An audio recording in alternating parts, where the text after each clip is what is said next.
What's up, everybody? Welcome to the Action Network podcast presented by FanDuel. I'm your host, Chris Raybon, and this is your NFC 2023 season betting preview part 1. In this episode, we'll be previewing the NFC East and the NFC South. We're looking at their win totals and the other futures we like.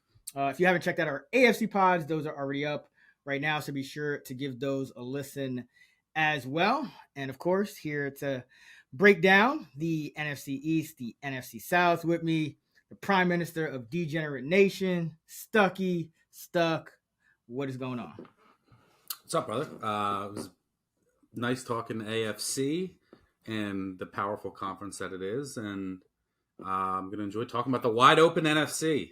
It's definitely an intriguing conference with especially the NFC South, which we'll talk about today.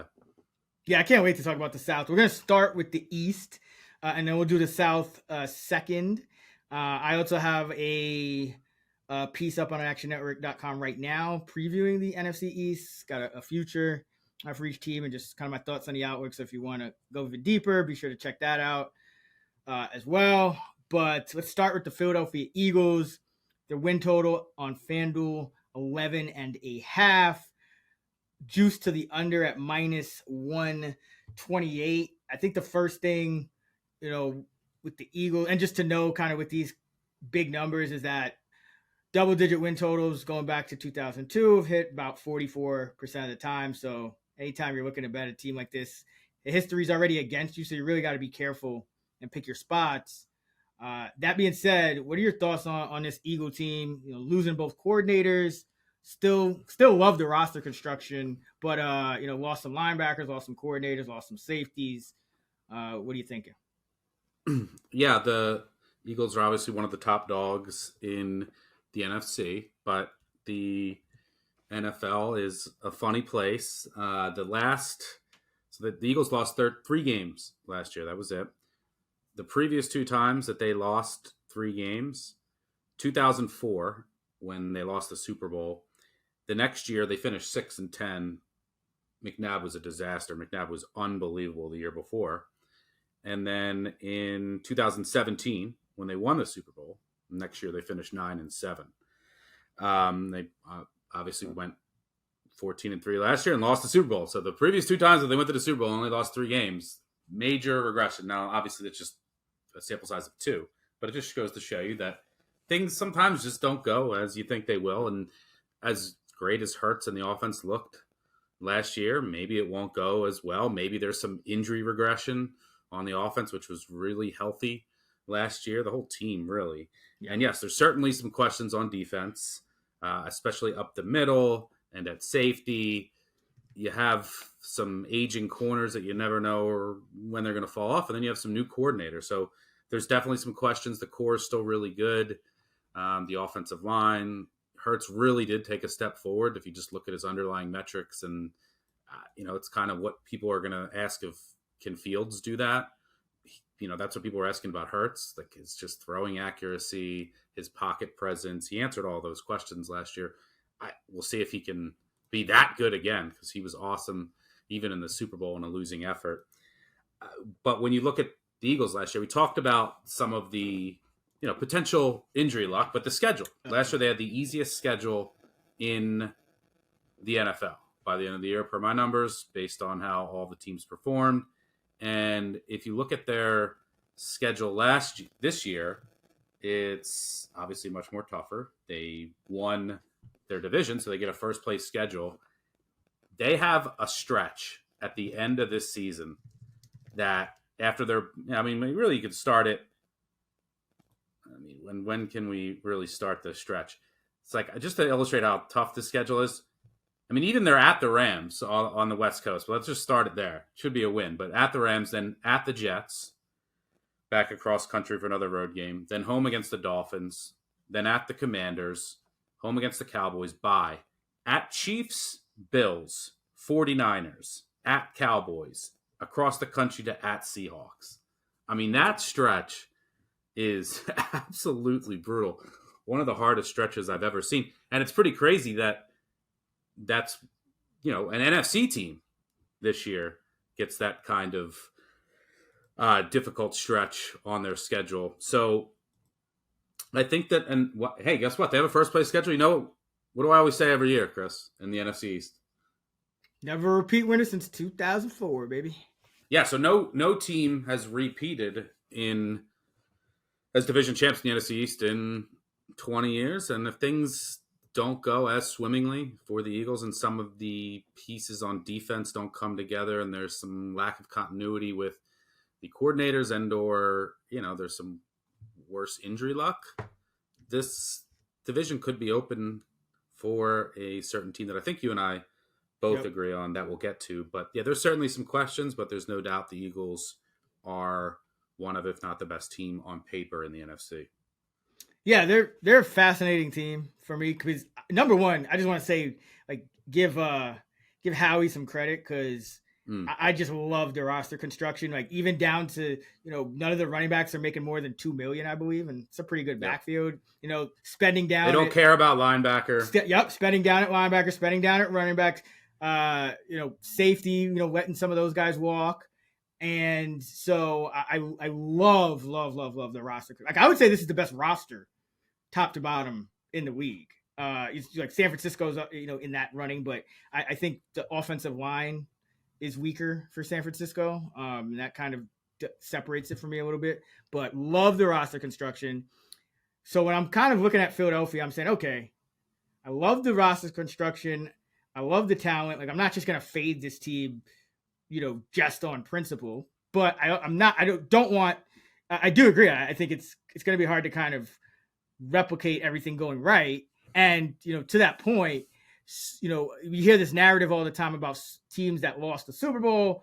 They can have a hangover. And we have seen, going back to 2002, the Super Bowl loser is just 6-13 over the win total in the subsequent season with 2 pushes. So about 32% odds. Now, still a small sample, only about little. And part of that's just regression. Like, if you get to the Super Bowl, just natural regression, a lot of things went right. So the next year, you could have bad turnover luck or bad injury luck, blah, blah, blah.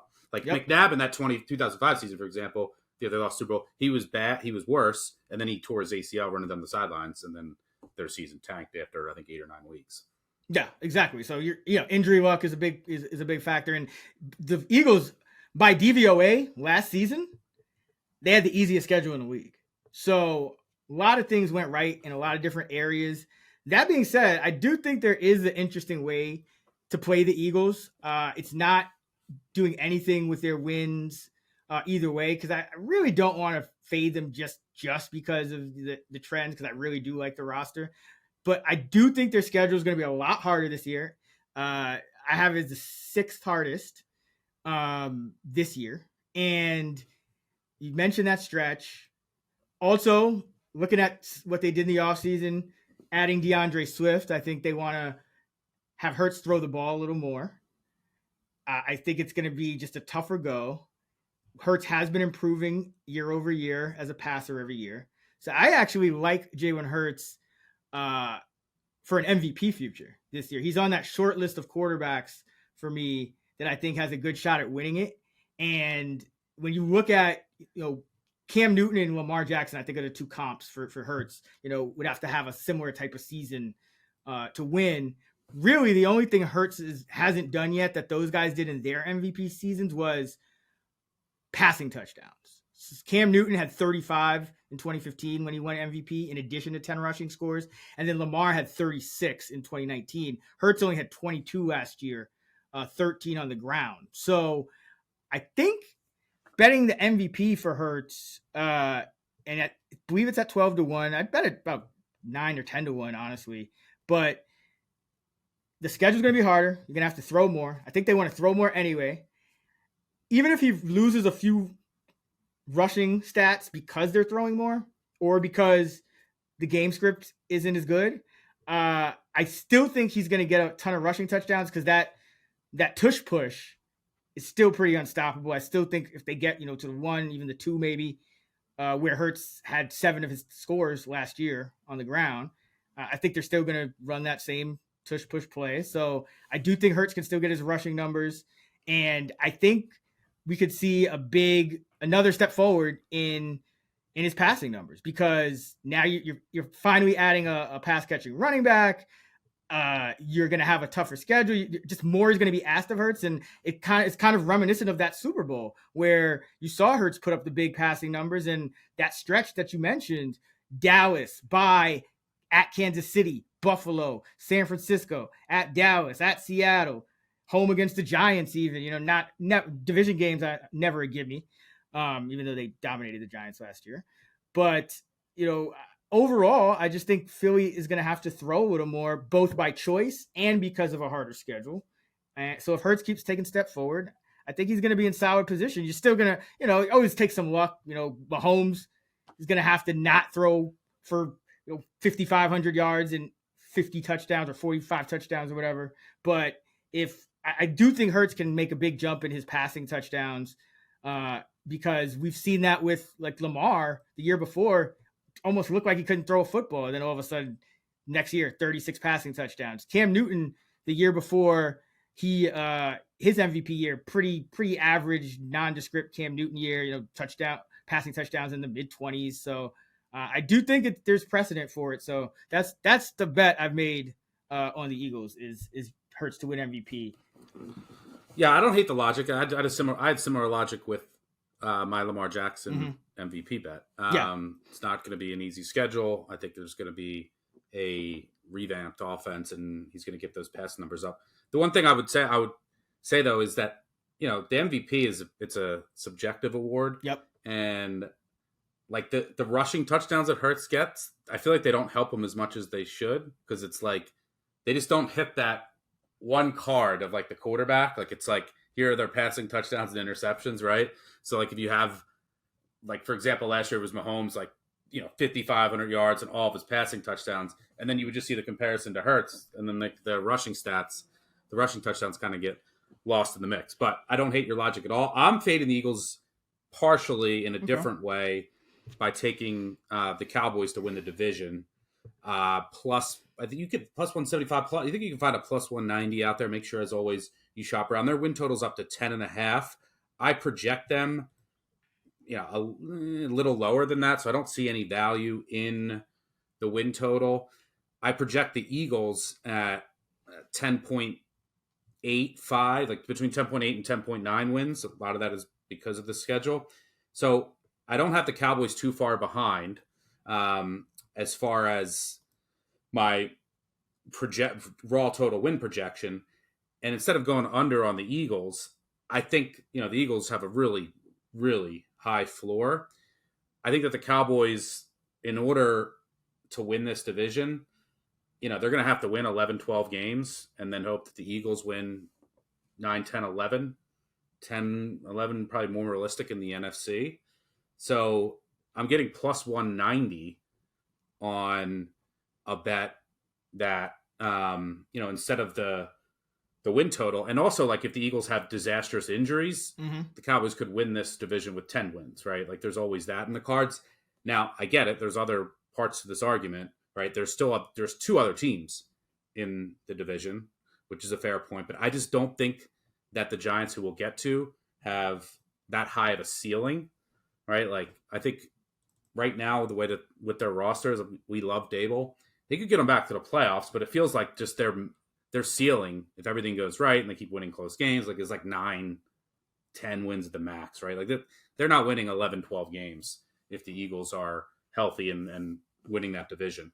And then Washington, really intriguing team for the future. And I kind of like what they're building. We'll get to them, but I rookie quarterback, and I can't see them winning this division. Brutal schedule. Brutal schedule as well. And yeah, I mean, let's start with the Cowboys. Yes, I like what they did with the Cowboys. roster. They needed a second a cornerback, which they got. A little past his prime, but still a big upgrade, especially after the injury last year. It was just an absolute disaster. Stephon Gilmore, that is, for everyone. Yep, Stephon Gilmore. And they also needed, another speedy receiver, and they added Brandon Cooks, and he's still a decent, and we'll see how much he has left in the tech. I can't believe he's only 29 somehow. Feels like he's like 38. And then I am a little bit concerned. There's two things I'm really concerned about, because this has been a borderline top 5 team each of the past 2 years, if you look statistically. And last year they had all kinds of offensive line injuries at receiver.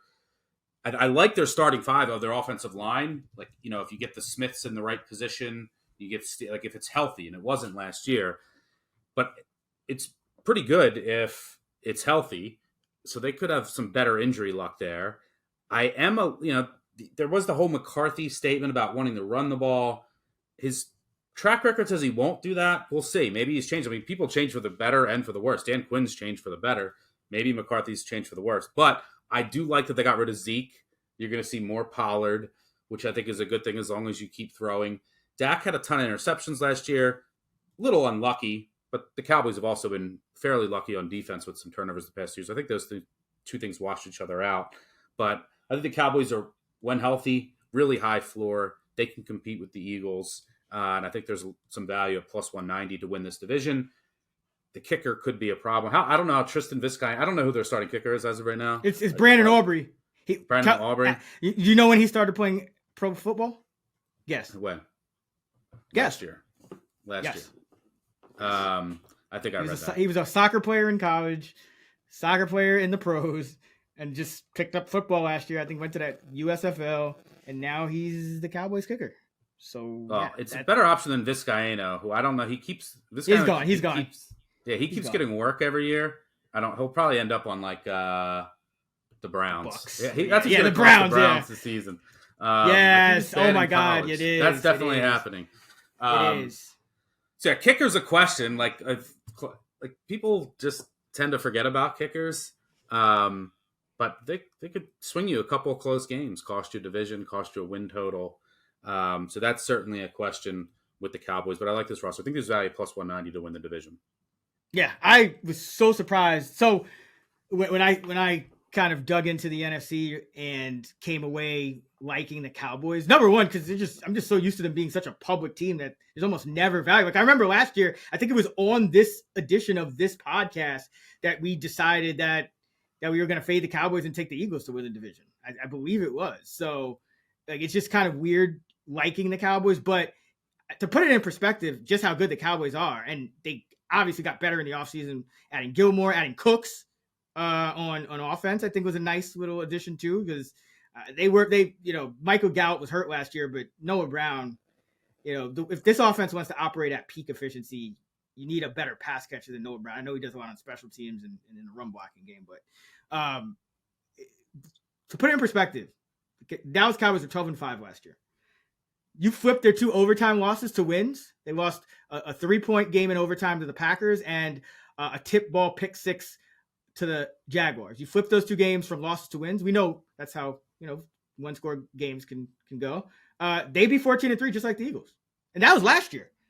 And now this team got better. I don't think the Eagles got better. I love their roster, and I think they have a better roster slightly overall, but this Cowboy team is very, very good. And I think the toughest thing with getting behind the Cowboys is just they've just been such a joke for so long in terms of, they're not advancing in the playoffs and all those just embarrassing endings against the 49ers and the Zeke pancake thing last year.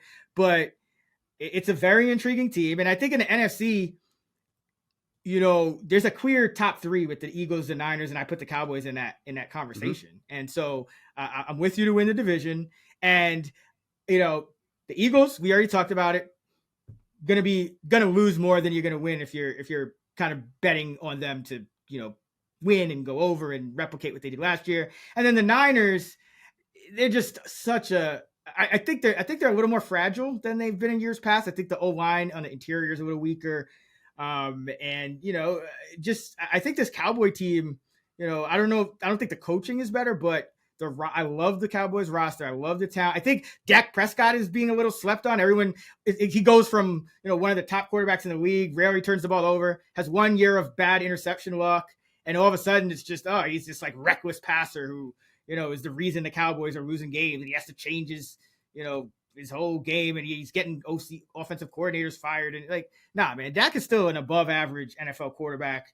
And with this roster, I think Dak could win a Super Bowl for you with this roster. But I will say this: you mentioned the kicker. I think two things I would want to get more intel on: the kicking situation and the play calling, like you mentioned. Now, I don't think, even if the Cowboys come out of the gate and they look really good, and let's say the like weeks 1, 2, and 3, the Cowboys go 3. They play the Giants, Jets, and Cardinals. So yeah, that they could easily go 3-0 or even 4-0, and then they play against New England, and then they play San Fran in week 5. I don't think the futures odds are going to change that drastically because the Cowboys are already one of the top teams. So I don't mind kind of waiting until I see a game or two, or just to get a better sense of is this kicking game going to be functional? Are they going to be a team that's kind of cycling through kickers all year? Is McCarthy, what exactly are the changes going to be with McCarthy? Because, I don't see how they run the ball more. They average almost 32 attempts per game, and they got rid of Zeke. Like, where are these attempts coming from? So I don't think they can run the ball more. I mean, if they do, I would be surprised. So that's kind of what I'm trying to figure out. But like, do you kind of agree? Do you think, like, if the Cowboys, let's say they start 3-0, do you think you're losing a ton of value in the futures market by then, relative to San Francisco and Philadelphia? I mean, it depends on a couple. It depends on how San Francisco and Philadelphia start, right? So if there's an injury, right, or something, then you could lose it then. But they're America's team, so people like to bet on them. They're like one of the most bet overs, right? So yeah, they're already in the futures market pretty low and one of the top teams in the NFC. So yeah, if that information, if you deem it's important, which I think it is, then I think it could be valuable waiting. The interesting thing with the kicking situation, because I thought I saw this, like Stephen Jones came out and said that, we got 3 weeks before the season starts. There's still a lot of work to be done, like leaving the door open for maybe they sign someone else instead of Aubrey. But Jerry Jones's quote about it was, he said, he just needs to get out here and get some experience. It'd be like dropping a 21-year-old in the valley and bringing him back and drinking a beer. I don't know what that has to do with kicking, but so yeah, I mean, there's some veterans. Who's available? Like Robbie Gould. Like I feel like it's better than and the 49ers, by the way, we'll talk about them on the next podcast. They drafted a kicker in the second round that he can't make a kick. Third round, he can't make a kick right now, and they have issues. Robbie Gould, Mason Crosby, maybe he's kind of washed, but they at least have made kicks in their career. You got the Browns, the Cowboys, and the 49ers, who are all contenders that with very shaky kicking situations right now that could cost them games. But yeah, I don't think that's a bad plan at all. And I like them for the division because I don't think the two teams that we're going to talk about next, and the Commanders and the Giants, are quite there just yet. Yeah, I agree. So that's kind of how I'm attacking Dallas. I don't think I'm losing too much by waiting, so I'm gonna probably wait it out a little more. At least see a game, or at least see what they do at kicker heading into the season. But Stuck, everyone at Action Network knows that you treat your body like a temple. That's why I'm excited about our new sponsor, Factor, America's #1 ready-to-eat meal kit. Factor hooks you up with delicious, chef-prepared, ready-to-eat meals delivered straight to your crib. You'll save time, eat well, and stay on track with a healthy lifestyle. There are 3 main things that we love about Factor. Number 1, no chopping, no prepping, no cleaning up. Number 2, you get great flavor and the nutritional quality that you need to tackle challenging topics like the Dallas Cowboys kicking situation. And 3, Factor's fresh, never frozen meals are ready in just minutes. So this August, run your own 2-minute drill with Factor and enjoy eating well without the hassle. Select your meals and enjoy fresh meals delivered to your door. Just head to factormeals.com/Action Network Pod 50. That's 50, and use code Action Network Pod 50 to get 50% off. That's code Action Network Pod 50 at factormeals.com/Action Network Pod to get 50% off. Giants down to... Hold on, I will say just on a natural ad read, I haven't tried them yet. They're sending me some. Our producer, one of our producers, Matt Mitchell, raves about these things. Says him and his wife have been eating them for months. So,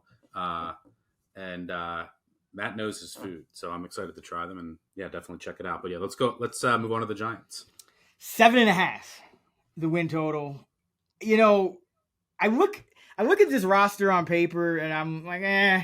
And then I think back to how good Dabo is, and that it's year 2, and I'm sure there's things that I'm not even factoring in that they're gonna kind of, whip out in terms of scheme and game plan and things like that. I do like Jalen Hyatt. I like the Waller addition. I don't think it's quite at the level of, let's say, Hurts getting A.J. Brown or Allen getting Stephon Diggs, but I do think we might be underrating Daniel Jones a little bit. At least I might be, or I was.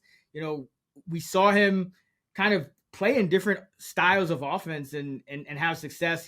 As a rookie, he threw all these touchdowns, was more of a high volume guy, had a bunch of 300-yard games, a bunch of 4 or 5 touchdown games. Then he became this lower volume guy, cut down on the turnovers. Last year, they really didn't drop back or throw deep at all. And I just think there is a lot of room to grow for this pass offense, which is why it's pretty crazy that they had like one good lineman, one good skill player, a quarterback who everyone pretty much thought was a bust, and they finished 10th in DVOA on offense last year. So this team is it's going to be tough. It's tough to kind of handicap, but and I also think the defense is probably, they have some unsung guys and some rookies who are going to start in the secondary, but I think the defense might be a little better. So it's like when I look at the roster on paper, at first I'm not really that enthused, but then when I start thinking about it, I think this is one of those teams where there's like synergy. I think the sum of the parts is better than the individuals, but what are your thoughts on this Giant team?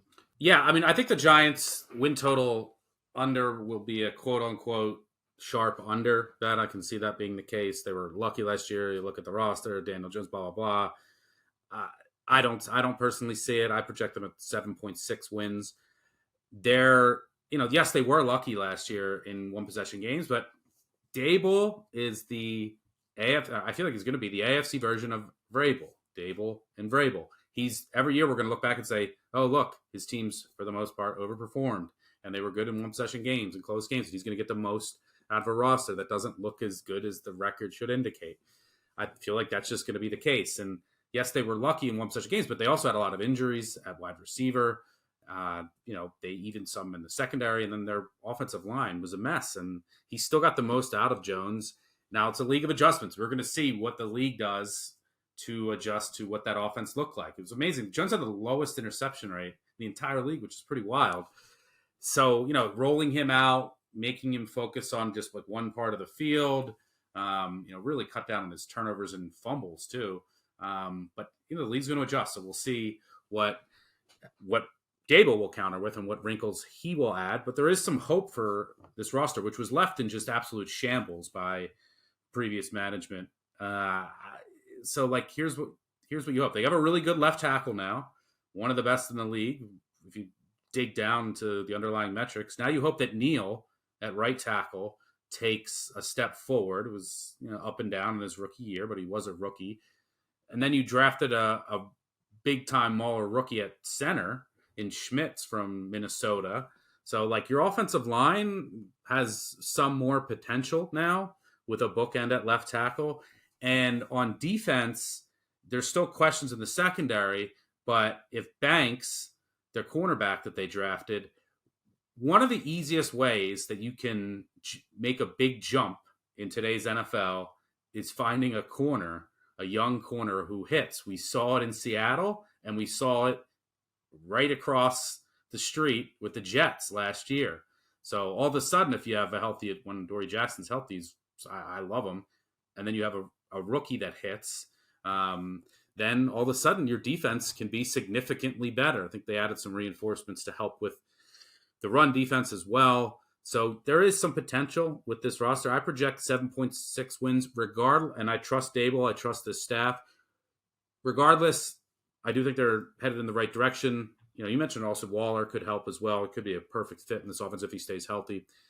I don't think that the ceiling is that high where they could, even in a weak NFC, I guess if they get in, anything can happen. But I don't think that they could get to like 11, 12 wins with this roster, and which you might need to win this division. So I have no interest in plus 850 to win the division. I project them right at 7.5.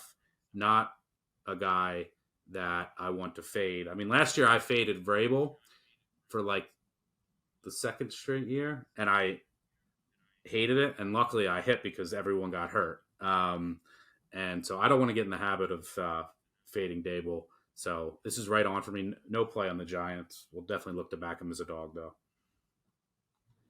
Yeah, and Dable has a, obviously only 1 year, but still has that winning record as an underdog straight up. I believe it's 6-5-1. Like you said, another Vrabel. I do think there's an outside shot this team could win 11, 12 games because I do think there's a lot of, in a lot of areas where I think, like you said, sharps are probably going to have, all their ratings for all the different units and probably give them, I've seen the Giants bottom 5 O-line. They were, 29th in defensive DVOA. Probably a lot of people aren't going to have them much higher, but you mentioned the secondary. So I know this. Banks and Hawkins, their 6th-round pick. So Banks was their 1st-round pick. Hawkins was their 6th-round pick out of Old Dominion, I believe it is. Those two guys have had such a good camp. And when I hear guys on the Giants, teams like that, Titans, Giants, good coaching, when I hear, the coaches love these guys, they're having a good camp, I take it a little more seriously just because I respect the coaching staffs as it is. And I know a team like this, we know it's a merit-based system. We saw that last year with the wide receivers and whatnot. But these guys have had incredible camps. So they're going to start Banks and Hawkins on the perimeter and move Adoree Jackson to the slot. Now, a lot of people are going to look at that and say, oh, Giants starting 2 rookie corners and probably downgrade them. But like I said, these guys have been so good that there is a at least fair chance that they can carry that over into the regular season. That changes their defense a lot. If Banks, even if Hawkins is just, we know Jackson's good. If Banks can, play anything like he has in camp and live up to that pedigree this year instead of it taking a year, you still have Williams and Thibodeau and Lawrence on the line.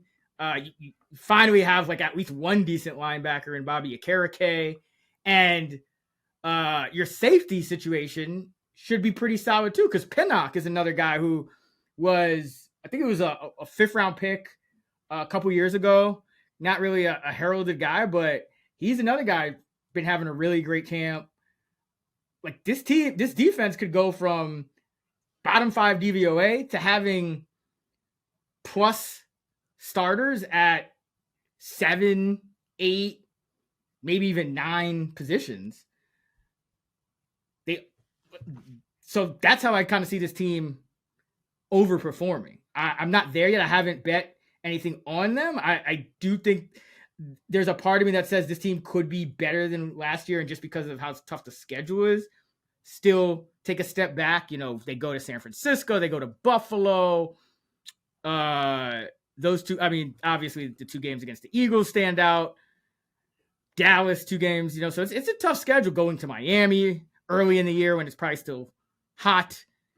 So there are quite a few tough games, but this is also a team that I think could win a lot of games as an underdog. But I do think there might be, maybe early in the season especially, some value on the Giants because I think this defense could take a big jump. 29th in DVOA, and it could at least be an average defense. And defense there's a lot of randomness with that anyway, year to year. But that's just kind of how I'm looking at it. And just some of the like you said, Daniel Jones, he also played the perfect game against Minnesota. I don't think I've ever seen a quarterback play I have, but it's been very rare that I've seen a quarterback play that good a game. I just feel like like you said, don't want to fade this team. Maybe I'll just get on the win total. I'm kind of leaning over the more I kind of dig deep into it, because there's about 6 or 7 really tough games, but I think the rest are winnable. Yeah, I just don't think it's hard for me to see this offense like in order to win 11 to 12 games. Like, how good can you be in close games to win that many? Like, because they're going to be in close games, right? Like, I just don't see them being this explosive offense that can put teams away. And to play devil's advocate on the defense, look, and as Dable said this week, he said, look, Adori's played inside when we match. So, like, he obviously has played. It didn't look great when limited snap count against the Panthers, I believe, when he was in the slot. But, it's a position. He's moving, right? So he's moving to a new position, and where he's good on the outside. And now you're putting 2 rookies on the outside. Number one, that's always a question. In Wink Martindale's defense, where that you're on islands, and he's bringing everyone. So I think that they do fit what he looks for in corners in his, like, just build wise and skill set wise and length. And so Hawkins in particular is like a perfect fit, but they're so young, and like in a Martindale defense, you're asked so much as the corner, then you're moving. So like it could be really ugly, maybe good for the future. But again, this is what makes them interesting from a defensive perspective. If they hit, all of a sudden you got 2 really good corners and Jackson inside, then your defense can go. The Jets went from bottom 5 to top 5 because of the corner hit. So definitely could make for a much improved defense. And we could say the same thing about the last team in the NFC East with another rookie corner. Yep. And that is really, I think, the only way Washington competes. Like, they have to somebody has to hit because on that defense, because as it stands right now for Washington, I have them outmatched at quarterback in all but 2 or 3 games. And even though they had a top 10 defense, and I have a lot of respect for their defense. I love Cam Curl at safety. I love that front. Even without Chase Young, it's still a great front. Well, like Fuller, but they still need at least one more piece in that secondary, because having 2 solid safeties or 1 really good one and 1 good corner, it's still, there's a reason why corner is the premium position and safety isn't. The good offenses are still going to find ways to attack your weaknesses, and the linebackers, aren't great in coverage either. So there's going to be ways to attack this Washington defense. But if Forbes hits and Johnson, I don't know, is he hurt? Did he got body slammed by Mark Andrews? So maybe he's just hurt. But he had a pretty good end to the year too, in like a limited role too. So, I mean, if they can just get a second corner to play well opposite Fuller, which they really haven't had, the defense should be good. But I'm just not there with the offense. I think Sam Howell is going to make a lot of mistakes. Like, I don't necessarily think he's going to be like terrible, but I think he's going to make a lot of mistakes, and I think they're going to be pass heavier. And I still don't like the O-line. I like Dotson. I like McLaurin, but I just see in a really tough division with a really brutal schedule, I just see them being a little too mistake prone on offense and not quite enough on defense to, like, even if Forbes hits, I would still have them as the inferior defense in like 8 or 9 of their games. So that the schedule is just brutal. I think that's really what it comes down to me for Washington. I disagree with that. If Forbes hits, then this potentially could be a top 5 defense. Now that's a big if, because you're asking a rookie who I liked at Mississippi State. But you're talking about one of the best, defensive line combos in all of the NFL. And I mean, I don't is Chase Young a Shaq Leonard? Bro, I don't even. Is he still limited? I don't know. But like, if you added Chase Young, we don't know what we can expect now to that defensive line. And you mentioned I really like their safeties. I also think that St. Juice can be a good slot corner. This is a guy who's been he never gets as much respect as he could. He was even at Michigan, got absolutely fucked over by Harbaugh and that staff. They made him sign a waiver to go get help on his hamstring.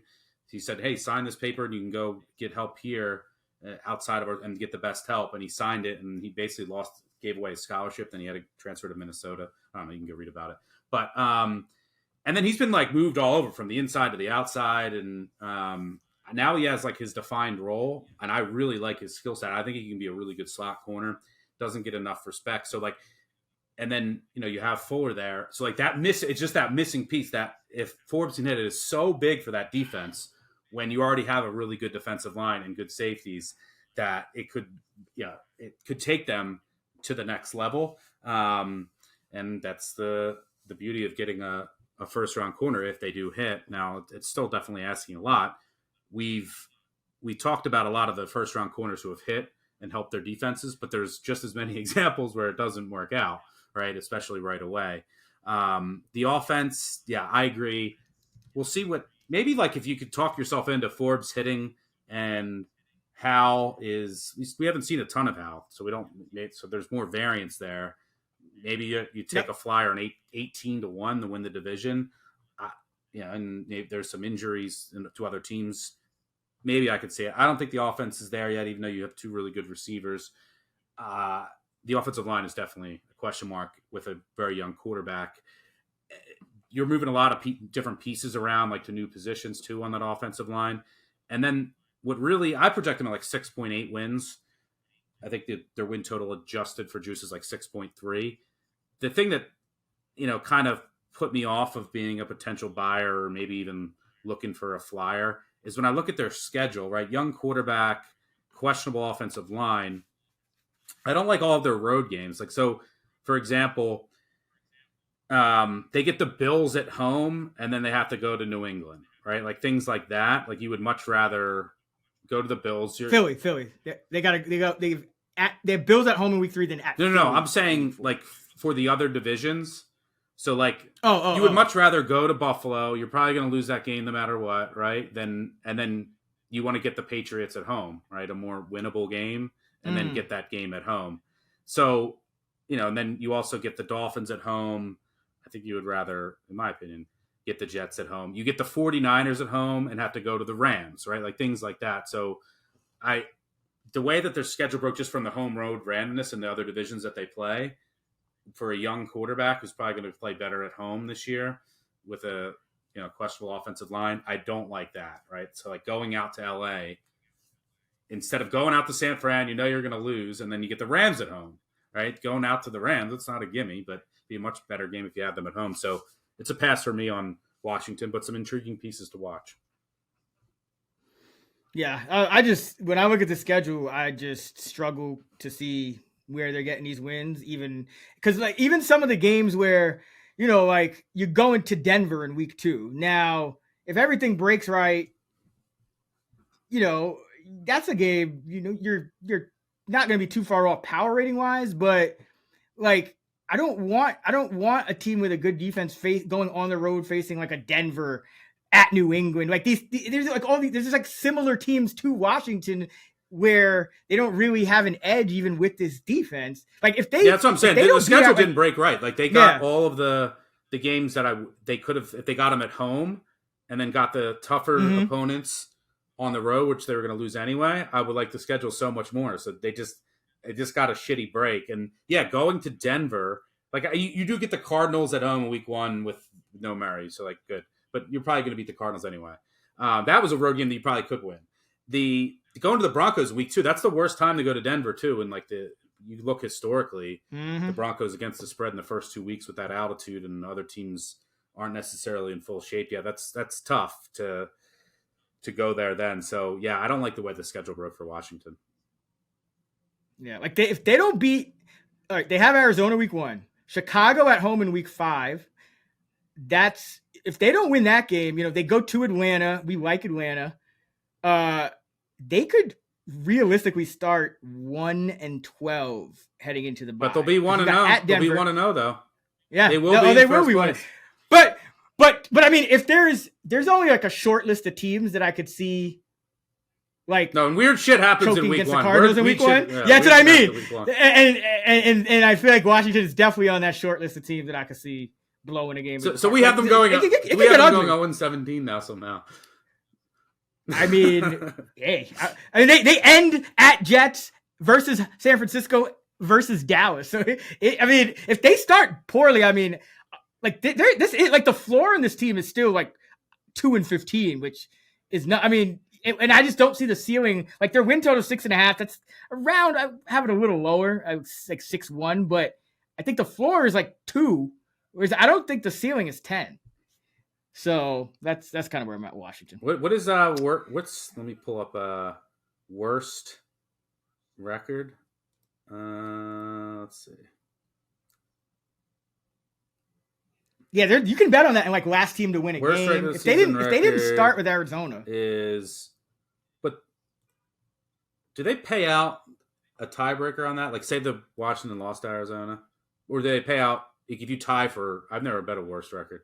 If you tie, I haven't either. Like, do they pay out both? I assume, or they don't. Like, it's like dead heat rules, or do they split it? I don't know. But the probably push. Washington is plus 1,100 to have the worst record. The Arizona's the obvious favorite. I think that they are actively seeking it too. The one thing that hurts the that bet for you is the backup for Washington is competent.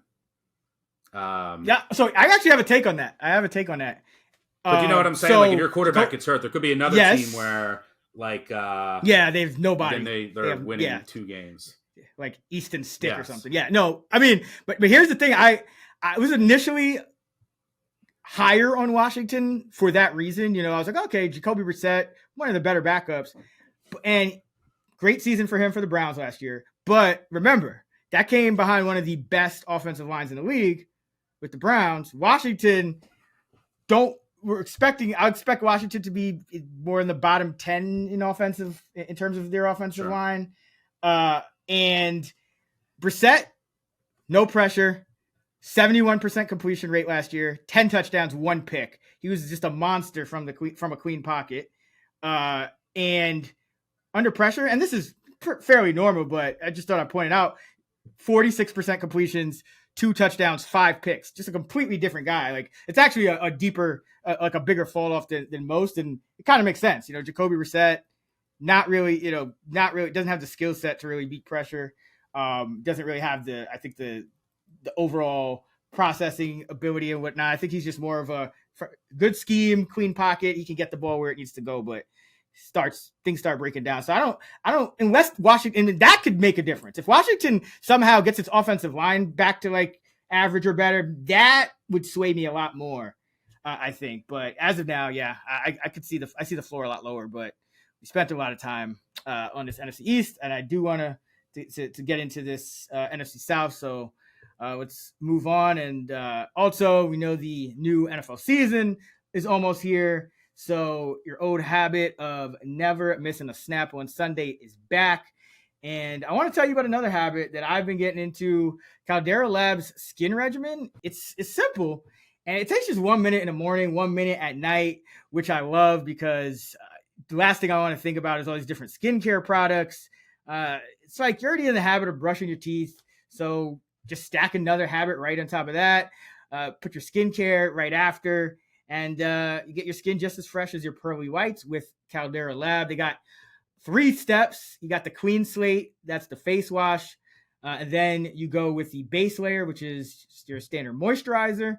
And then you have the good, which is a serum you can put on at night. And it reduces, fine lines, dark circles, puffiness, all that stuff that, especially as guys, we don't really think about. So I think that's cool that you have that 3rd step in there. But we know skincare is very important, and that's just a habit that I've been kind of picking up for better, clearer skin. And for our audience, in case you guys want to try it, we got an exclusive offer from Caldera Lab. Their best offer anywhere, as a matter of fact. You can use code ACTION, ACTION, at calderalab.com, CALDERA lab.com, and get 20% off right now. That's 20% off with code ACTION at calderalab.com. So make unforgettable first impressions that lead to those magic words you want to hear. You look younger. and get 20% off at calderalab.com with code ACTION. And I have been using it, and I do approve. I think it's a dope product, and I like that you have all the different steps in one kit, so you don't have to worry about going all over, and it just gets confusing. So shouts to Caldera Lab. The Saints, 9.5 is the win total. The schedule, the best thing I think the Saints have going for them this year is the schedule. Like, it is up and down. Every game is winnable. They're too tough. They only play 2 division winners. Projected division winners, sorry. And both of those games. You already know the division winners. We could make a lot of money. No. Yeah, NFL's what is it? NFL's rigged? You got the script. Yeah, I got mad. Yeah, I shouldn't have let that leak. Yeah, breaking news: Jameson Williams is not going to have a good season. But no, the Lions, they play at home in Week 13, and they play the Jaguars. I have 2 in Week 7. My power ratings, I have them. Like most do, rating teams rated above average, right? Like if you're a +1, you're rated 1 point above a neutral team an average team on a neutral field. So if I take the only 2 teams on the entire schedule that are above average are the Jaguars, as you mentioned, and the Lions. They play both of them at home. If I incorporate home field and just subtract that from the power rating of the opponent to get the spread, then I do have them as underdogs on the road, and I think 3 games. But they basically don't play anyone that's above average per my power ratings when you incorporate home field event. Like, that's insane. 2 teams just in general, 2 teams that I have rated above average on their entire schedule, and it's not like they're upper echelon teams. It's the Jags and the Lions, teams that aren't way above average. So yeah, this is, since I've been doing this, the easiest schedule for my easiest strength of schedule rating that I've ever seen. Yep. And all that being said, still bearish on the Saints this year. I think almost all of their rating is coming from this schedule. And I think we've had these arguments before, like when it's like, well, the Jaguars have the easiest schedule because they play the Colts, and the Colts have the second easiest schedule because they play the Jaguars or something. Like, something's got to give somewhere. Do you know it's the second easiest schedule since I've been doing this? The Falcons this year. Yep. I was just about to get to that, but man, there are 2 teams in this division that I really hate, and one of them is not the Bucs, and I love the Falcons. So which 2 teams, you could put that together. There's 2 teams that I just really think have a lot more downside and a lot more kind of underlying risks and things that could go wrong. Because every team has things that could go wrong, things that could go right, luck that's going to even out, whatnot. But for the Saints, first thing, Derek Carr, if the Saints are going to exceed expectations, meet expectations, whatever, they're going to need a quarterback to play reasonably well still. Derek Carr has just never been good, and maybe things could change, but he's just never been good in his first year in a new scheme.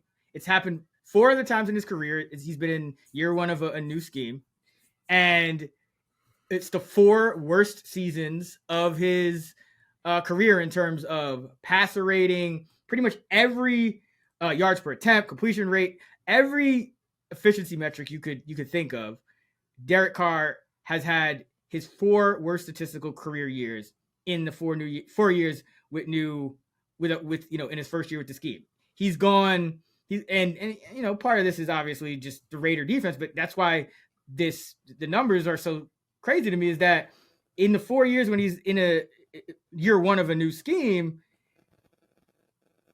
he just hasn't won games. Like, he's been a pretty average, mediocre quarterback when he's not in year 1. He's gone 41 and 39, so 51% straight up. But in those 4 seasons when he's in year 1 of a new scheme, 22 and 40, just 35%. I mentioned, all the numbers. His accuracy, his adjusted accuracy, when you adjust for drops and you remove throwaways, all that stuff, been declining for 3 straight years. Last year it was 35th out of 41 qualifiers at PFF. the interior line of the Saints is weak with Pete, McCoy, Ruiz, all those guys graded out in the 36th percentile or lower. And the reason I worry about that is because I love the tackles. You have Penning, you have Ramczyk, 2 first rounders, young guys, good tackles. The Raiders had pretty good tackles last year, but a terrible interior line. And Carr just was never right. And his accuracy continued to decline. So I'm just worried about Carr being even like replicating what Dalton did last year, because Carr never even put up Dalton numbers from last year in year 1 of a new scheme. So, I'm a little pessimistic about Carr, and then there's just a lot of things that, like, there's more downside than up, where, okay, let's say you get Michael Thomas back and he's healthy and Lattimore plays more games, and who else did they make? Penning plays more games. Well, you also had elite seasons from Cam Jordan at age 33, DeMario Davis at age 33, Tyrann Mathieu at age 30.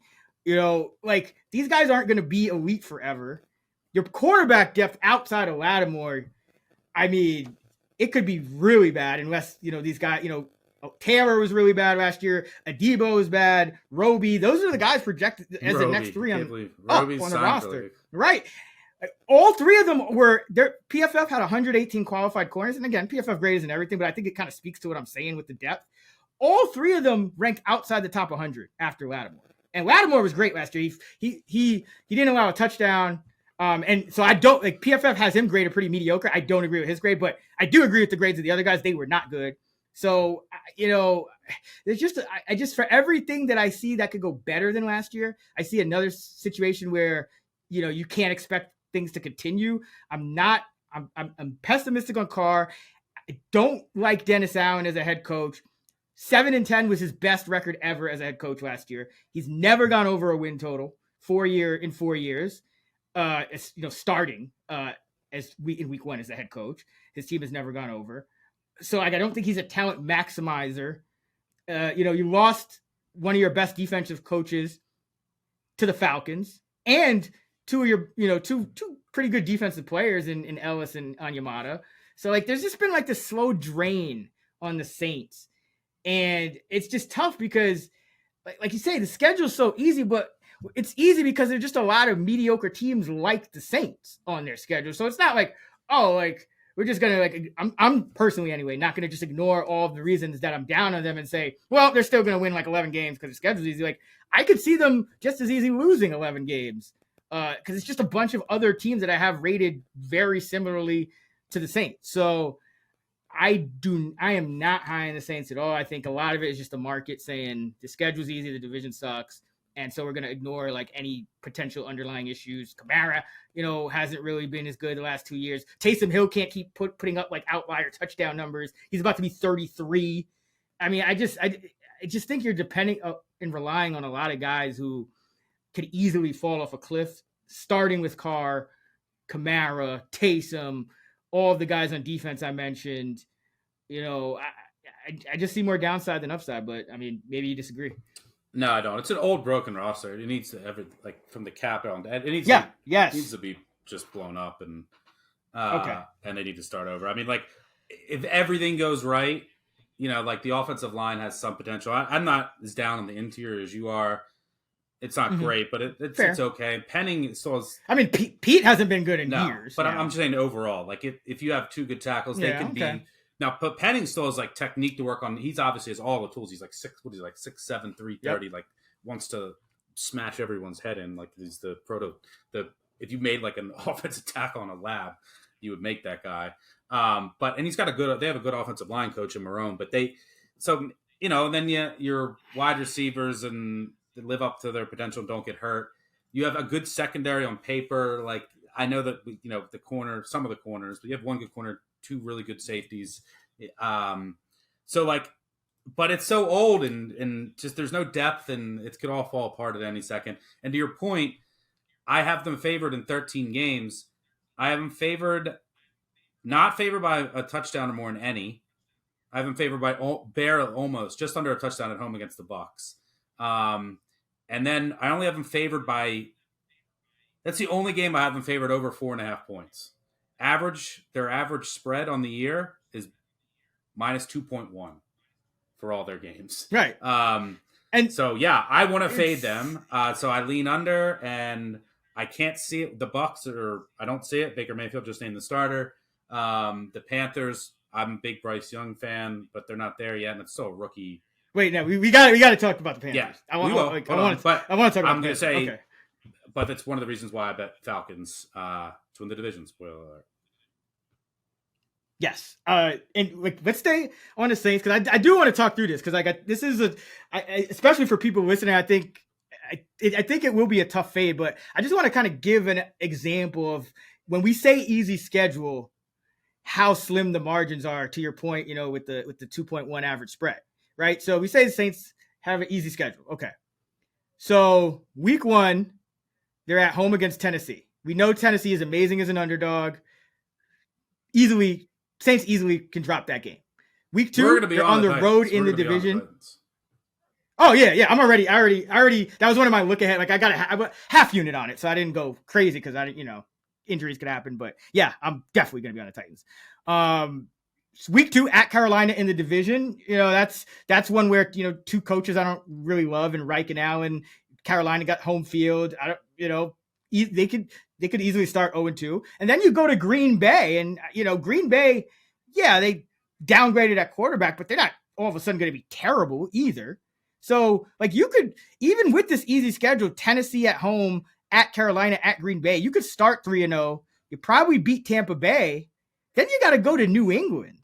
And I don't think there's that much of a difference between these two teams, especially when you take out the home field. And, the Patriots are going to be well schemed. They're going to have a good defense. The Patriots, Bill Belichick is one of those coaches that I would expect to run circles around Dennis Allen. So you can easily start 1-4 with this quote unquote easy schedule. Then you got to go to Houston, play a feisty Houston team that might start getting its bearings, under D'Amico and with Stroud, and they're not tanking anymore. So that could be a feisty team that's not just an easy win. And then you play Jacksonville, and then you go to Indianapolis. But you see what I'm saying? The margins are so thin to where, yes, it's an easy schedule, but you could easily start 4-6, 3-7. You go to Minnesota before the bye. It's so.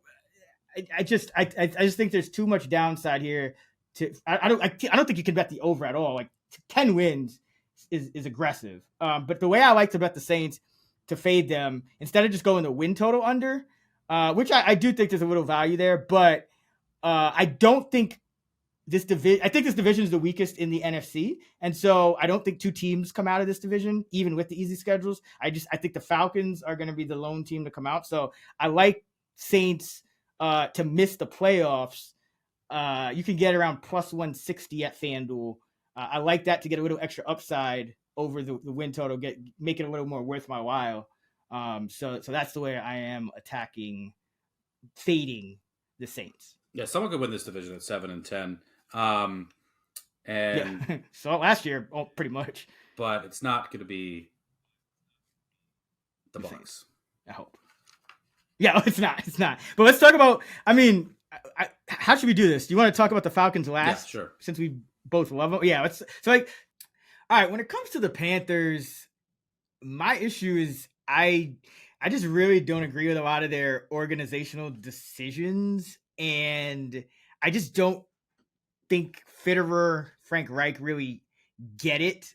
And so I'm just I was on the Panthers last year down the stretch after they fired Rule, but I think this could devolve into a similar situation around. I love Bryce Young, but I think that when you look at a lot of the moves they made, Frank Reich, he's already, I thought, a bad talent evaluator near the end of his tenure in Indy. I thought his team kind of sunk as he started losing a lot of his brain trust in his coaching staff. Sirianni, he had Eberflus there, a lot of guys. And as those guys started to leave, I just think you started seeing more disasters and just mistakes and lack of talent maximization. But, you give $13 million guaranteed to Adam Thielen.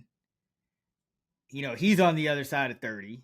You give another $13 million to Hayden Hurst. He's on 30. You give 14 mil to Adam Thielen, sorry, not 13, 14 mil to Adam Thielen.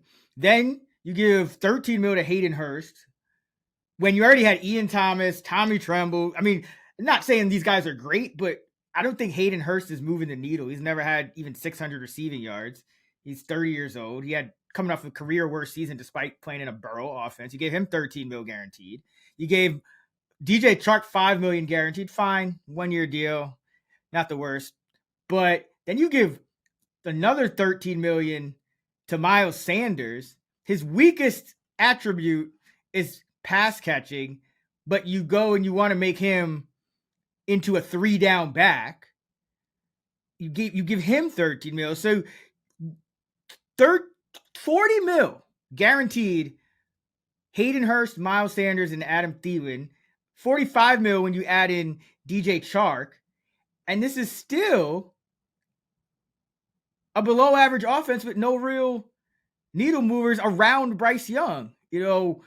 Aquanu hasn't really taken a step forward yet. I guess Moton on the other side is okay, but I just feel like they spend a lot of money on prior track record, and this is a trend I'm noticing with Reich going back to his Indy days, where he just you get into trouble with the quarterback, and you're trying to just patch things up with these veterans and not projecting forward and not really understanding how talent is going to mesh with the talent on your team already. You're just looking at like what they've done in the past, and if that deviates, then you don't really have a second option, because like 45 mil guaranteed for Adam Thielen, DJ Chark, Miles Sanders, and Hayden Hurst. Like, are you kidding me? The Panthers are supposed to have a head start because this division is so weak. They're supposed to have a head start Bryce Young on his rookie deal. They're supposed to be in position to win a division this year. Instead, I like the under on their win total. I think this is going to be a very bad team. I think this is one of the worst coaching hires. I think Reich is super mediocre. If they were going to not bring back Wilkes, who obviously had this team motivated to compete at a higher level than it was under Matt Rule, we saw a night and day difference. I mean, I was betting the Panthers almost every week once they fired their coach, and they were covering almost every week. There was a clear difference. But okay, if you want to move on from him, don't just make a mediocre, like bring in like a new fresh mind or something. Like this is, I hate the hire. I hate all of the moves.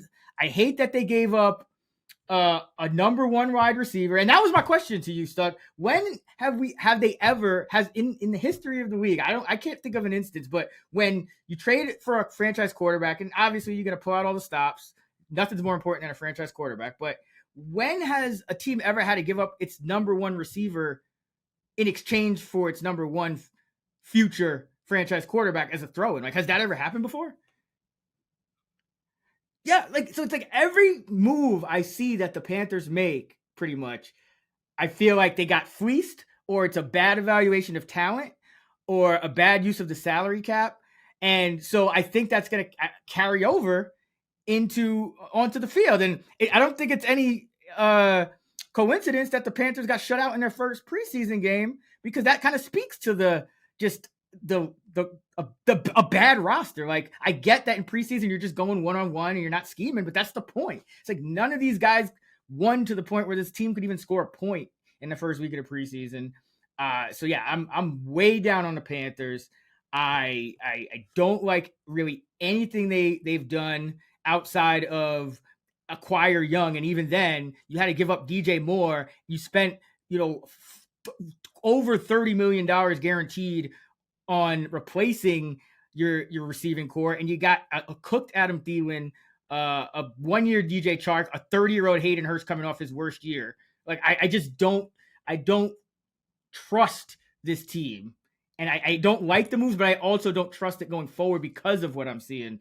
What are your thoughts on the Panthers? Yeah, I like Bryce Young. And the only other example, maybe like this is going way back, but the Eagles traded for Roman Gabriel, quarterback for the Rams, I think for the number one, but I don't know. I think we're going way back. I'm really trying to like.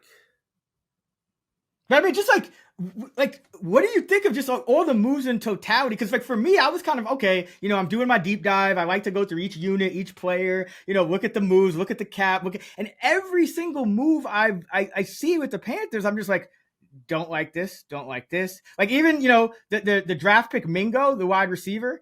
Matthew Freeman, our guy, made a good point that wide receivers who have not led their college team in receiving really don't tend to pan out in the NFL. Not saying Mingo won't, but like even something like that where it's just like every move, there doesn't seem to be any type of like know-how or sharpness behind it where, like with the Eagles, you can kind of get a clear sense of what they're doing. The Niners, a lot of the good teams, you can kind of see. With this team, I don't like any of the moves. I just can't get over it. And I don't like, what do you even think of the hire? Like, I don't even like the hire of Reich. I think he's probably our next whipping boy. Like we had Urban, we had Dan Quinn, we had Hackett last year. My prediction is Reich is that for this year. Like Reich is going to be our whipping boy that we're going to bet against. Just almost auto bet. But I don't know. What do you think? Because I'm just, as you could tell, just all the way out on Carolina. Yeah, I mean, we'll let you speak for the Panthers. You're the Panthers whisperer. Their win total is 7.6. Yep. I project them 7.6. It's the least delta I have of any team. I mean, like, yeah, there's some decent veterans. You got a decent quarterback duo. Bukwaku takes a step. You got a decent tackle. You got some offensive line continuity. A couple guys returning from injury. I like Bryce Young, but it's an average team in a bad division. I have nothing on them, but you like the under, and you said it all perfectly. There's nothing for me to add. Yeah, nothing moves the needle for me on this team. It's just I just don't like it. But with the Bucks, and then we'll get to the Falcons and why we like them.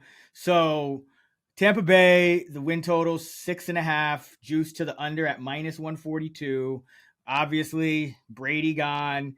I think my question to you would be, what is your review of this offensive line? Because that finally did it for Brady. Like that, I think that Brady couldn't overcome that offensive line. So I'm curious as to, do you see any improvement this year? Are you even more worried with, guys switching sides? And, what are your thoughts on the Bucs O-line?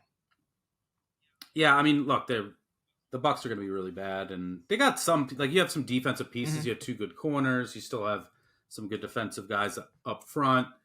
Good secondary in general on paper. It's an overall aging roster. You got some couple good receivers, but it's Baker Mayfield at quarterback.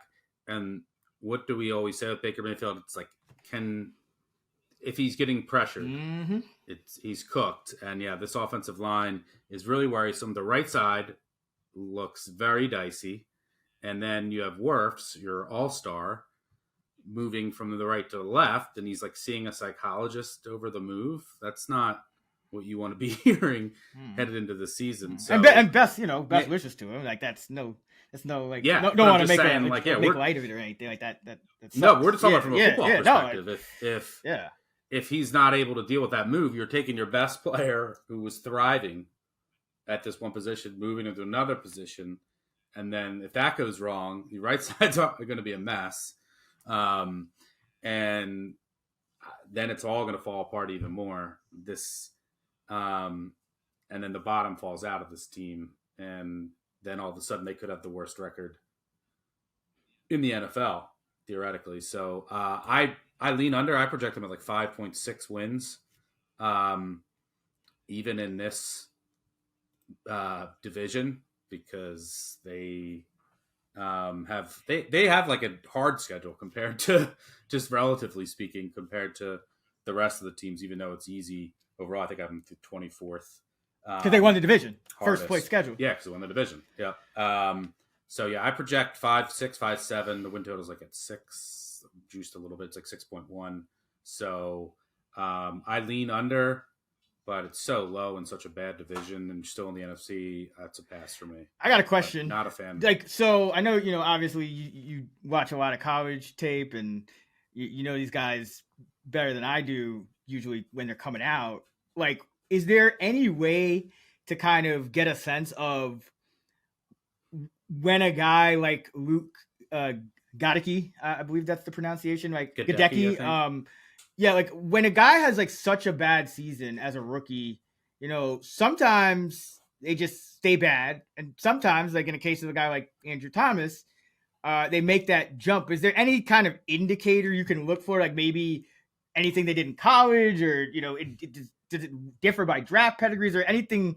You know, are they better in run blocking or pass? Like, is there anything that is an indicator of which way a guy's career is going to go after they have such a bad rookie year as a O lineman, especially a tackle? Yeah, well, the thing is that he was a tackle at Central Michigan, right? So, and then if you look, like he was 6'5", 6'6", 320, it's like he fit the build, but he wasn't playing against elite competition. Okay. So like there, you know, he was a tight end in high school, and like didn't even play offensive line. Got to Central Michigan, and you know he was their starting right tackle as a sophomore. A lot of that is just like it's the MAC. Like he's huge. He's gonna obviously be the starter there. And then he was out for the year with an injury in 2020. And then he had a really good year. And then he was drafted. And like there's, you know, he looked great at the combine, fit all the profiles, but like there's not a huge history. It depends on the guy, basically, is what I'm saying. And now he's moving positions, right? Yep. Like, well, no, he's not. So he's like, isn't he staying at right and right? Because he was playing. What was he playing last year? What did he play last year? What was he? Why am I blanking on this? He was inside last year at left guard, and now they're moving him to right tackle. Yeah. And that's why they're moving Wirfs over to the other side.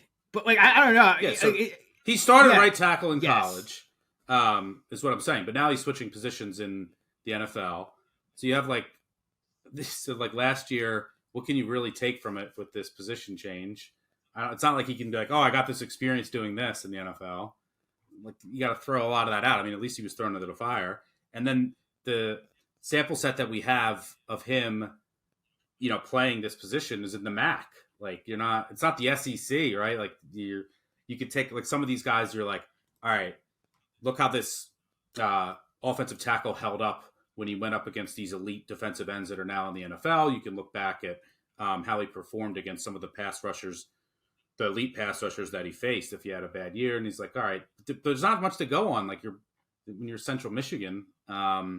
So I have my doubts. Obviously he can still turn it around, but there's not much to go on to be really hopeful. And that's just going to be, like you said, a massive issue for Baker Mayfield. Cause that's one thing we always kind of swear by is when he's getting pressured, that's when you want to fade him. And when he's going to have a clean pocket, he might surprise you. And it just, you know, I mean, Wirfs said I'm moving him over and struggling mentally, and then Gadecki on the other side, rookie at guard on the right side. So yeah, this offensive line there's a chance it's even worse than last year, and that, you know, the defense could keep them in some games. I mean, I think there's going to be an under team for sure. Right? There's a lot of 17-6 losses and things like that, but.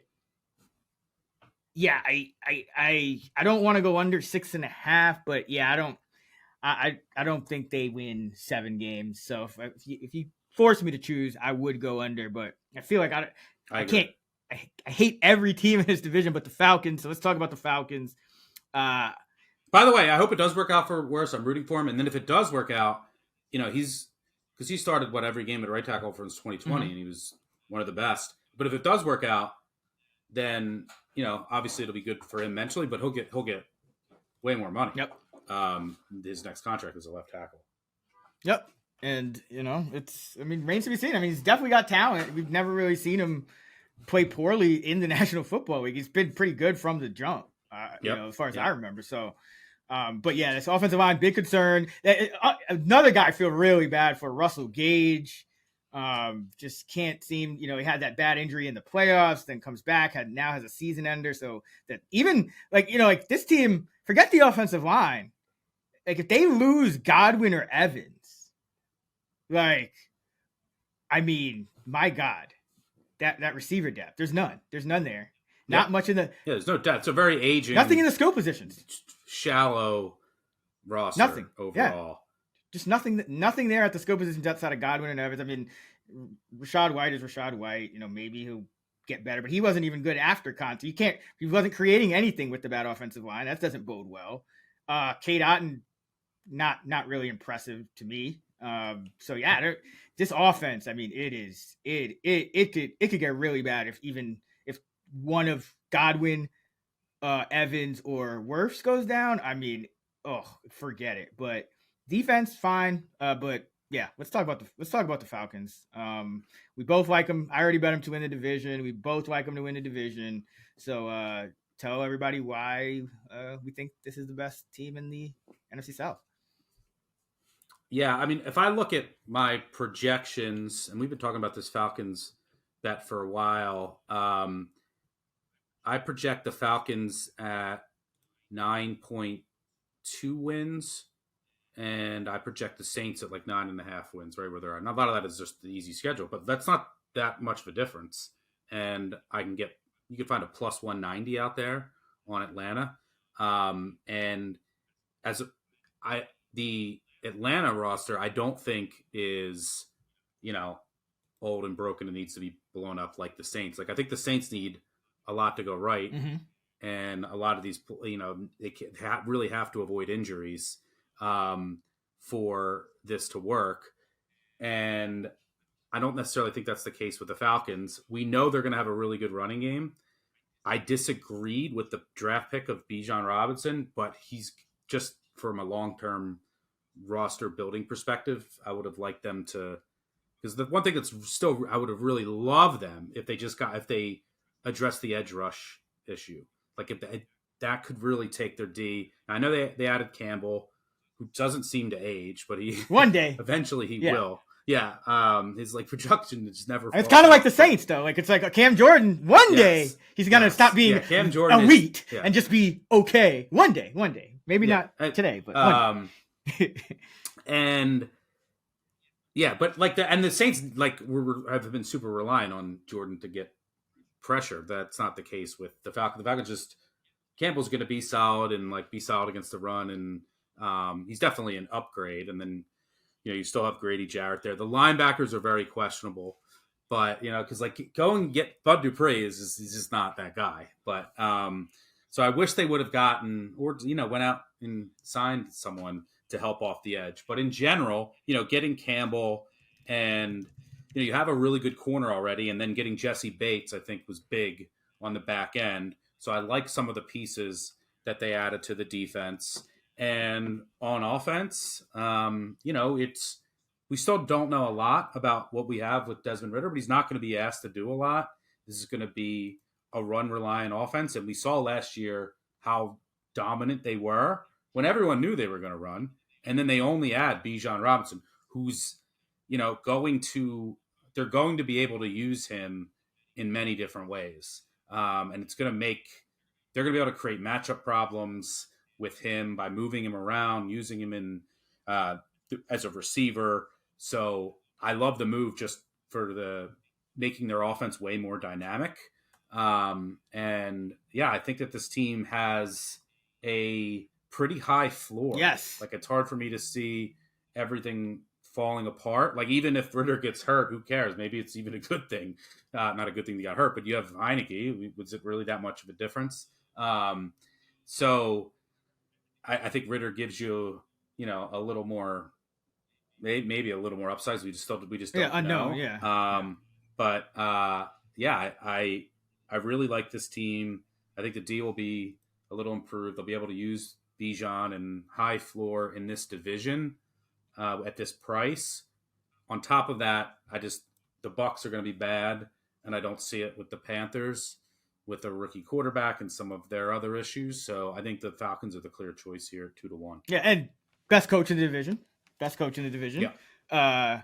And last season, with Mariota starting 13 games, with rookie Ritter starting 4, with Kyle Pitts missing 7 games, with no Bijan Robinson, with Cordero Patterson, who last year was a bigger part of the offense missing time, this was still the number 12 offense in DVOA. It was still the best offense in the division.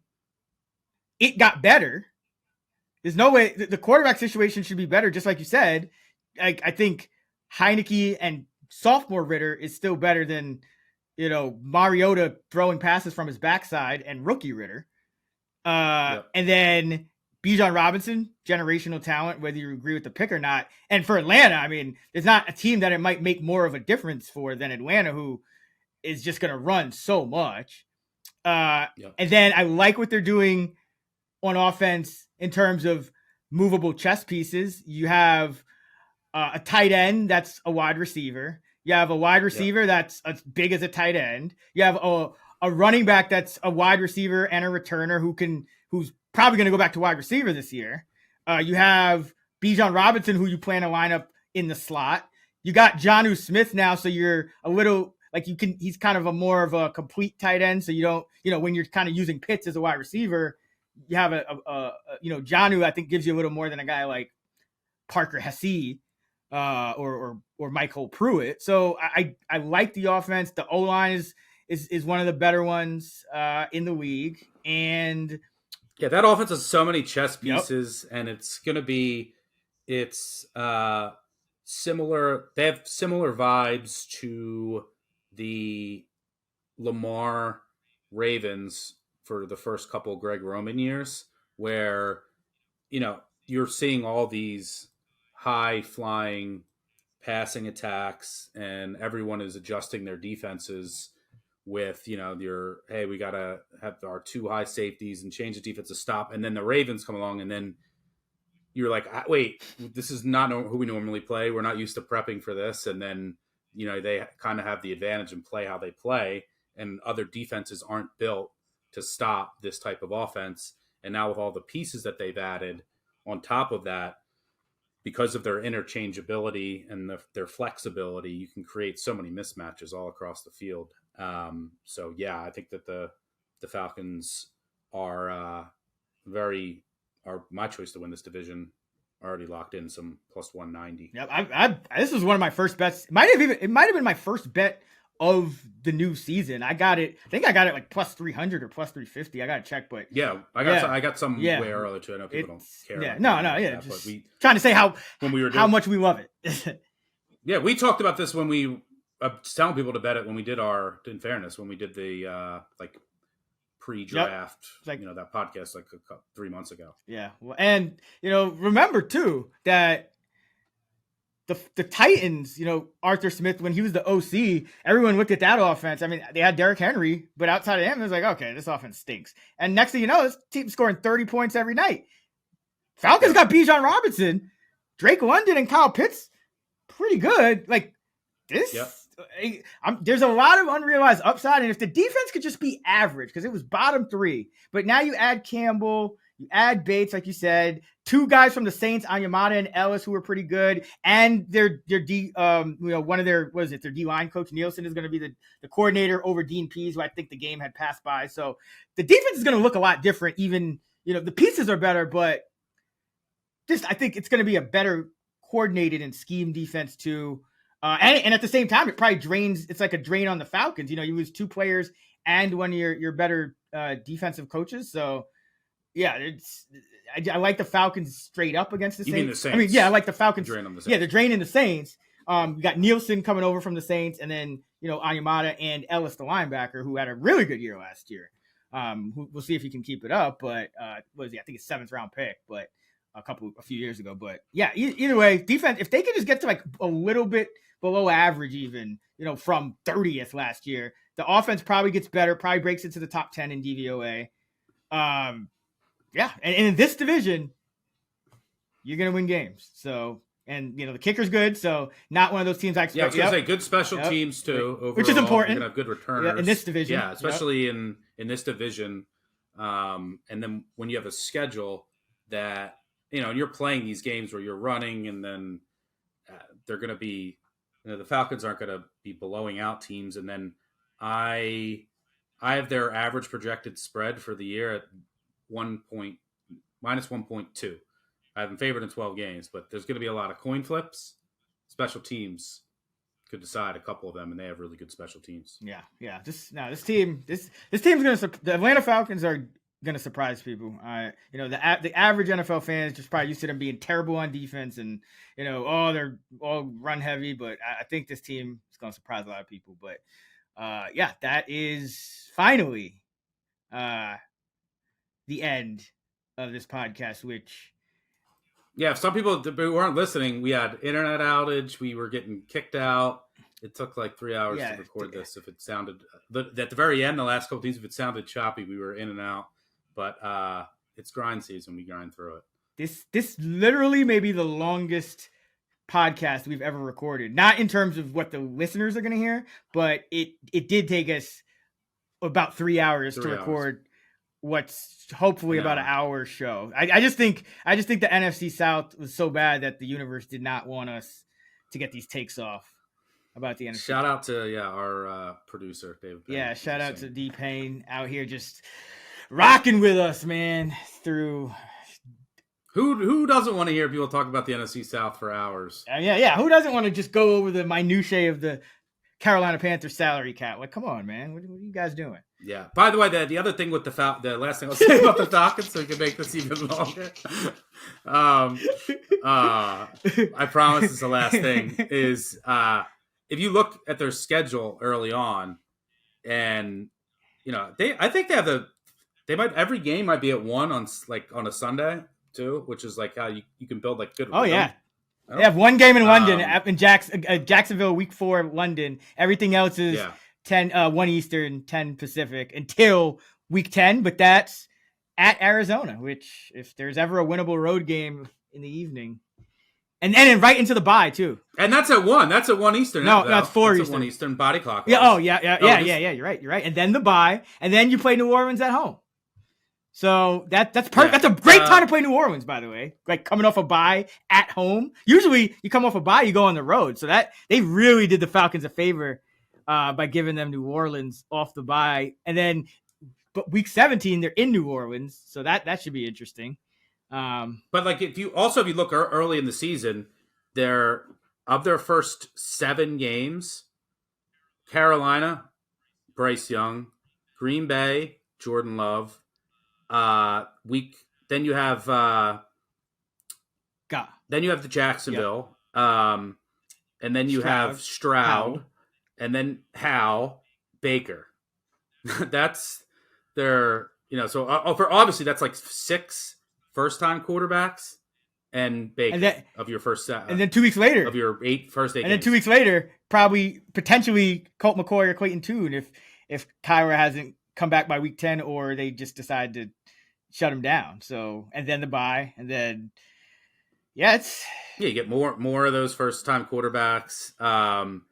And then like later in the season, you get Zach Wilson after Aaron Rodgers after it starts poorly. But yeah, anyway, all right, we got to stop. We got to stop. You want to recap? Quick recap. Falcons. We all love the Falcons. I don't mind their 8.5 win total either, because I think they're going to be a winning team. Obviously, I think the division is the best way to invest because you're getting great odds, but they've come down, so I don't mind the win total if that's just your style. I like the Panthers under 7.5. I like the Saints to miss the playoffs at plus 160. We both lean under on the Bucks, but I mean, it's minus 142 at 6.5. Just, I mean, not really much going on there. And then in the NFC East, I like Cowboys division. Yeah, you like Cowboys division at plus 175. I'm Cowboys division, Saints under, and Falcons division. And I like Hurts MVP. I do like Cowboys division and even Cowboys to win the NFC, but I would like to get a better sense of what they're going to do in the kicking game and how that new offense is going to look. So I might wait until like after week 1. I don't think the odds will shift too crazily, so I don't think it's that bad. I lean under on Washington. You see some upside there. Lean over on the Giants. You're in line with that.